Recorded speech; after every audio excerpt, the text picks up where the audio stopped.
Hi, my name is Jordan Rule, and I'm going to be doing my rebuttal against Christopher Harl's debate on the International Criminal Court.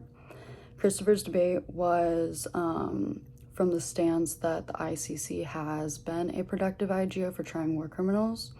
And I want to start off by saying that I think his debate was very good, and I think that he had a lot of good points on how the ICC has been productive. But I still disagree with some of his arguments, and I personally do not think that the ICC has been a productive IGO for trying war criminals. He begins his debate by talking about how the ICC opens up space for conflict resolution and how countries have an outlet for leaders to present criminals who have committed crimes in their country to the ICC for judgment. And although I do think that this is an accurate statement when looking at certain cases that have been tried, I do not believe it's an effective argument for the ICC overall. One of the points that Christopher points out is how the ICC does not take all cases, which kind of makes you think like it doesn't allow for all countries to be heard. And I previously did my debate on how the ICC has not been effective, and one of the areas that came up was how the ICC tends to take more cases that are against individuals from African countries. And this kind of just begs the question of whether the ICC is effective in hearing all cases or if it targets more like certain individuals in certain areas.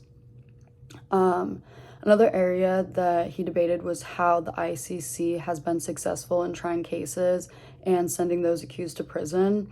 And the research that I found that only 14 total cases have been tried throughout the entirety of its existence. And of those 14 cases, only 10 have resulted in convictions and 4 have resulted in acquittals, meaning that not all of them have gone to prison. And furthermore, having only 14 cases that have been tried throughout its existence also causes many people, including myself, to not necessarily view the ICC as being very effective. It's a very slow process, which kind of just means that cases are not able to be heard in a timely manner and kind of just restricts the potential for space to be created for these countries. And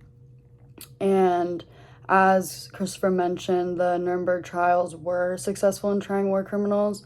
And I think that cases like that were like so large, that's the main reason that people do view the ICC as being effective.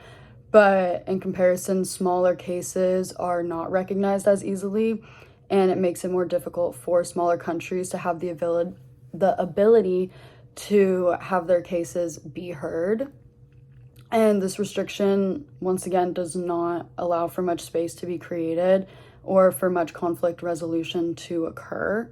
And if the court is not effective due to its another point is that the court is not effective due to its lack of jurisdiction over many countries, including the United States. Without having like total jurisdiction over all of these countries internationally, it's not as effective in being able to try these criminals if the US is like, no, I don't trust it, or I don't want like them to have jurisdiction over me.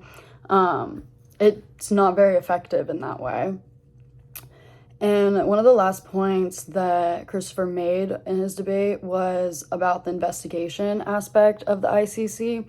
And I kind of found this argument to be really interesting because it was used in a way to show that the ICC is effective.